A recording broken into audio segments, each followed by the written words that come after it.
In the main event coming up this weekend, UFC London, we have Curtis Razor Blaydes with one of the best walkouts in the entire damn sport. If you like Mortal Kombat, he walks out to the theme. He's going to be taking on England's own Tom Aspinall, a guy who's been a buzzsaw in this UFC heavyweight division. And if you look at it for Tom Aspinall, the wave of success. This is a guy that came into MMA as a pro in 2014. There were some hiatuses at certain points, but you look at it, wins a fight over Mikhail Ben Hamuda back at Cage Warriors 107, 2019, debuts in the UFC in 2020, beats Jake Collier inside a round, beats Alain Baudot inside of a round, beats Andrei Arlovsky by rear naked choke, which never happens, back in 2021, wins over Sergey Spivak, and then a straight arm lock at 3 minutes and 45 seconds of the first round against Alexander Volkov back in March. His first main event was it for Aspinall in front of the O2 crowd. So he already has that experience this year, and he finished a fight inside of a round. He has looked amazing. We know how good his boxing is, his boxing combinations. For Aspinall, the hiatus, you might ask, well, Craig, why'd you talk about that? It's because Tom Aspinall was a main sparring partner of Tyson Fury to work his boxing. So for Tom Aspinall, the part that isn't talked about in his game is the fact that he has pretty good wrestling, but he's a jiu-jitsu coach at his father's gym. Like, jiu-jitsu is his first martial art, and we didn't really get to see it in some of those fights. But you look at it for Aspinall, gets it done, lights out on the feet, gets it done with his takedowns and his jiu-jitsu. Some people might go, well, Craig, he's got 100% takedown defense in the UFC. It's going to be cakewalk for him against Curtis Blaydes. He's defended 2 takedowns against Sergey Spivak. That equals 100%. So keep that one in mind. But Matt, for Curtis Blaydes, he was always viewed as this one-dimensional fighter, and his 3 UFC losses are to Francis Ngannou, and a fight against Derek Lewis that he was winning until that crazy uppercut knockout. But for Blaydes, his last 2 fights out, we've seen it. His fight against Jairzinho Rozenstruik, his fight against Chris Daukaus. I said this before the Daukaus fight. You dismissed me. You did. You poo-pooed the idea that Curtis Blaydes was improving with his striking, but we saw that. Curtis Blaydes against Chris Daukaus, when they went boxing for boxing, he closed his eyes and threw a right hand. We could stop it. We could see a progression from Curtis Blaydes, and we have seen his boxing really improve over at Factory X. I know some people are like, oh, well, that he's training a little bit in Texas. He spent a week down in Texas kind of working on some things. But since he's moved to Factory X, you love some of the moves. He trains styles are over him. But when it comes to a matchup like this, I think we have 2 guys that have different skill sets. They have similarities, and it makes for a very, very fun fight in this heavyweight division that we're always waiting on Stipe. We see him lifting weights at the fire station, and that's fun. We're waiting on Ngannou's knees to heal up. We're waiting on Cyril Gane to have his next main event. I think this is one of those fights that really fills that void and really gets people excited. I feel terrible for Curtis Blaydes. Always the bridesmaid, never the bride. Like, he never got the chance. He had to fight Francis Ngannou, one of the scariest men in UFC history, one of the best heavyweights we've ever seen, gets knocked out twice. Okay, that's going to happen. Okay, wow, he's on a run again. He's going to fight Derek Lewis. He might actually get a title shot if he wins this. Gets flatlined in one of the worst knockout losses we've seen in recent memory. That's the problem with Curtis Blaydes. Yes, his striking has gotten slightly better. I'll give you that much. But this is my point about Curtis Blaydes and his striking. His wrestling is what opens up his striking so much. Chris Daukaus wasn't worried about the boxing of Curtis Blaydes as much as he was worried about the wrestling of Curtis Blaydes. That's why when Blaydes ducked and threw the right hand, it landed because Chris Daukaus, expected a takedown off of that motion. So for Blaydes, yes, his boxing has got better, but I put it in the same category of like a Kamaru Usman. I still don't think Kamaru Usman's some great boxer on the outside, and I don't think Curtis Blaydes is either. I just think the threat of how good they are with their other martial arts does help them open up that one area of their skill set. The interesting thing is, we've never seen anybody have success grappling against Curtis Blaydes in this division at all. Now, people have been able to defend some more of his attempts than they did in the past, because back in the day, it was like James Harden from the free throw line. He was going like 11 for 12, and it was really impressive, the wrestling output that Curtis Blaydes could do. Now we are starting to see a slight diminishment on just the percentages that he is able to secure some of these takedowns at. I always go back to the Jairzinho Rozenstruik fight. Let's be honest. He didn't look great in that win. It was a good win over a talented guy, but Rozenstruik was able to defend a lot of those takedown attempts, and he did force Curtis Blaydes to become a striker throughout a lot of that fight. Now, to Blaydes' credit, he did enough with his cage control and with his overall forward motion to stifle the attack of Jairzinho. I just don't know if that's going to be enough against a guy like Tom Aspinall, who Jairzinho is one thing. Like, when he moves forward, when he's confident, he can have a lot of success, but there's big in-betweens in a Jairzinho fight. With Tom Aspinall, if there's an in-between, he's pumping the jab, he's going to the body, he's still making you think. And this is what I think sets Tom Aspinall apart from other heavyweights in this division. It's not that his hand speed or his boxing or his power is so great. Yes, that's true. It's very good. I just think he thinks the game as good as anybody in this division. Go back to that Volkov finish, how he got the takedown. He slips a front kick, knows that Volkov's going to plant off the front kick to throw the right hand just because it's a natural movement for him, immediately slips the right hand too because he realizes that that's the next part of Volkov's game, and then gets the trip takedown. That's what we talk about. Like, you can be a really good fighter from 15 to 5, but you have to be a really smart fighter to get from 5 to a title. And I do think that Tom Aspinall has been able to show the fight IQ that does make you think that one day he could fight for a championship. That's it. Like, we talk about, the Alexander Gustafsson fight, how far is he into his career and what are we going to get this weekend? I don't know. You don't know. Nobody knows except for Gustafsson, I guess. But you look at him and then you look at Nikita Krylov. Nikita's got the striking. Nikita's got the submissions, but can he mix his martial arts? That's usually his problem. And that's where he gets caught in his losses. And that's where he gets his big wins. And he looks amazing in those fights. For Tom Aspinall, he mixes his martial arts like the best of them. And I know, guys, this sounds really simple and boiled down, but it is true. Watch Tom Aspinall when he fights. It's the fight IQ to have the submission defense if he needs it, which is very, very rare. The takedown defense when it comes to his fights outside of the UFC, because we've only seen it tested in one fight against Sergey Spivak, where that fight wasn't supposed to happen, and Sergey wilted under the pressure of the elbow and then the finish or the follow-up strikes. But when I do look at Curtis Blaydes, folks, he's 11-3 with a no contest in the UFC. Knockout losses to Ngannou, and a hellish uppercut from Derek Lewis, a guy who has the most knockout wins in UFC heavyweight history. And also, it's a no contest that me as a Canadian does not care about. No. You can figure out, if you can read between the lines, what it was. But yeah, it was originally supposed to be Shamil Durkimov in a fight against Tom Aspinall. Volkov gets that spot. It was originally supposed to be Sergey Pavlovich, and it ended up being Sergey Spivak. So what could have been, again, I've been saying this for a long time, Matt, even since before Tom Aspinall fought against Jake Collier. I think Tom Aspinall is on a collision course for the top end of this division. I also think that if a guy known as Francis Ngannou wasn't in the UFC, there's a world where Curtis Blaydes is a champion. Like, it's not wild. And I know people will tee-hee and snicker about the Derek Lewis loss. The fight wouldn't have happened if he didn't have to fight, Francis Ngannou. So revisionist MMA history, there was a show like that on this channel a long time ago, but I'm dead serious. Like, there is a world where Curtis Blaydes went all the way up to the title and he won it. Tom Aspinall, is he that next? We're going to find out. But we look at the odds in this fight, Matt.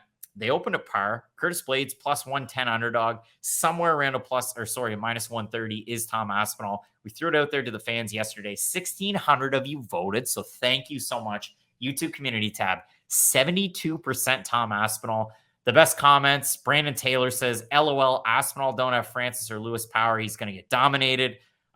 We have Bob saying there are close to no good heavyweights from England and even less good heavyweight grapplers for Tom to train with. I see him scrambling with some guys in full reptile, but I really feel him being open to grapple with Curtis is a recipe for disaster. Comically Insane says Blaydes better shock a lot of people. We have Artem Analysis saying, what would Aspinall do to Chris Dawkins? That's a good question. And we also have Refik saying Tom will win this. He's too fast for Curtis and too strong, not to mention 100% takedown defense. I saw this match for a while on the sports books, and I like Tom Aspinall. So going with that 100% number, thinking that's the big sexy, but you got to kind of reel that fish in and see what it is. Here's the problem. I think Tom Aspinall is the more skilled fighter, but this is a very, very, very important X factor that I need people to listen to. He's from a country that doesn't wrestle, and he's fighting one of the best wrestlers in the heavyweight division's history. That really does matter. Like, that's the thing about fighters from London and the UK area. They have great boxing, they have great striking, but the thing is, they aren't taught wrestling like Americans are through their school system, where Curtis Blaydes has been wrestling his whole entire life. And I know people like to look at Curtis Blaydes being a JUCO champion and try to use that as a way to take away from his wrestling credentials. Like John Jones was a JUCO champion too with his wrestling. Like you don't always have to be a Division I guy to have that level of success in the UFC. You can be a JUCO or a Division III level wrestler. It just depends on how you translate your collegiate wrestling into your mixed martial arts style. And let's be honest, Curtis Blaydes is as good of a MMA wrestler as we have in the sport. And I do think Aspinall's really going to struggle with some of those takedown attempts from Curtis Blaydes.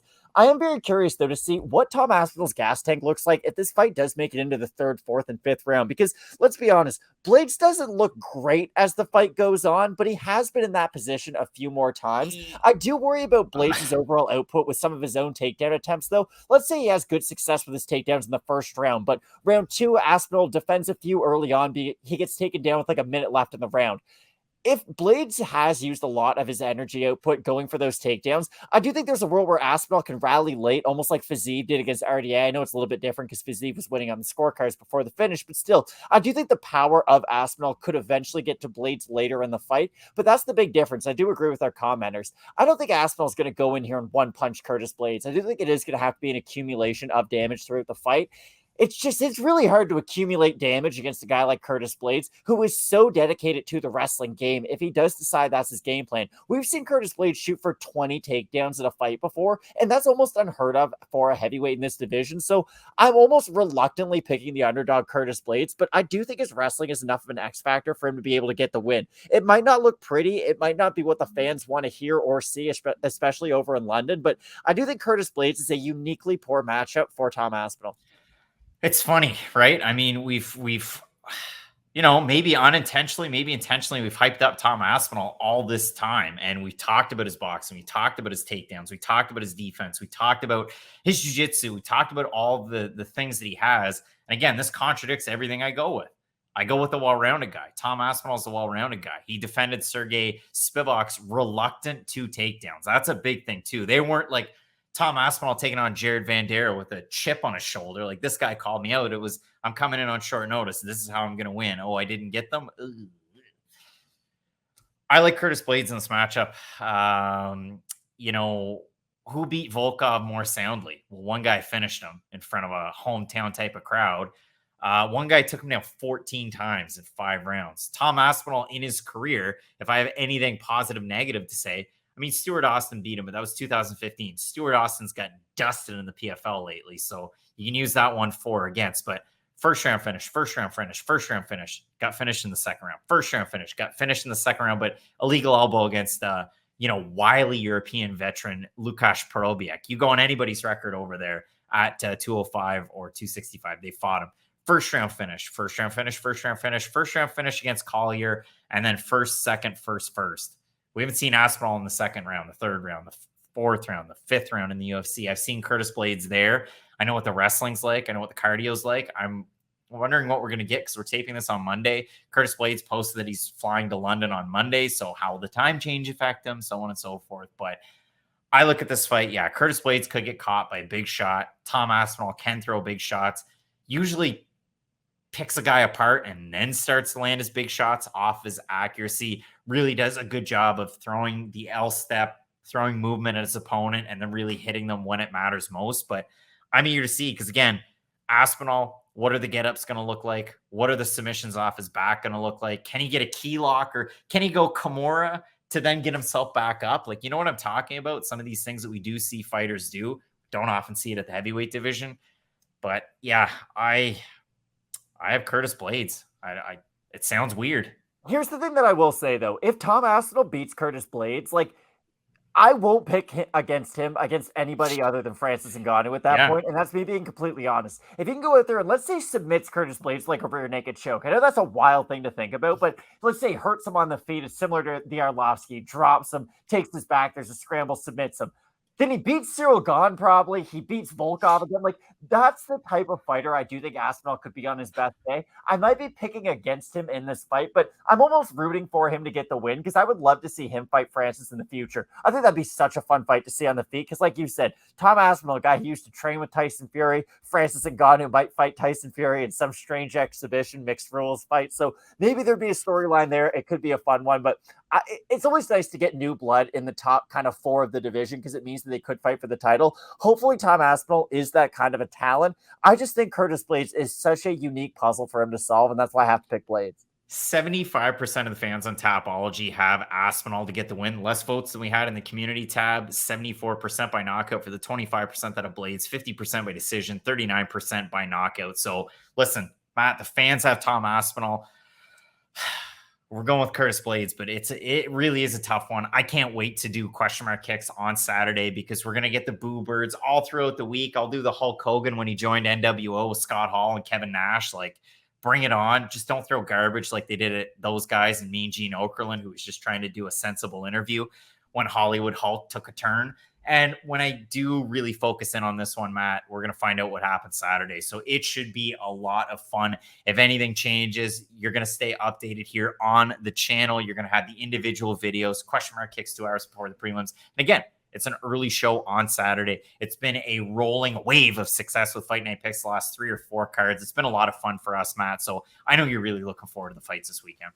Oh, yeah, we have another stack card. Good on the UFC. Like, you know the song Feels Like Summer by Childish Gambino? It feels like summer. It feels like summer when the UFC's throwing out good cards like this. I know July's that weird lull for a lot of sports because you really only have baseball regular season and that's it. Good on the UFC for filling this time with high-quality fight cards because it could be the last pay-per-view that we had that was really good. The ABC card, of course, only the 3rd one in history, but still they stacked that card. And for them to go back to London and give those fans another great card, just a really good sign because I know we were down on some of the fight nights that we were given earlier on in the year, but they have gone above and beyond this summer and putting together some really quality cards. So that's the thing. I'll call out the UFC when they give us a subpar product, but I'll also let them know when they give us a great fight card. And this weekend is one of those great fight cards. And I've got the birthday pay-per-view card coming up on the next Saturday. You've got UFC 277. That one should be a lot of fun. So again, keep it locked in with Fight Night Picks. And as we always say, let's get into it.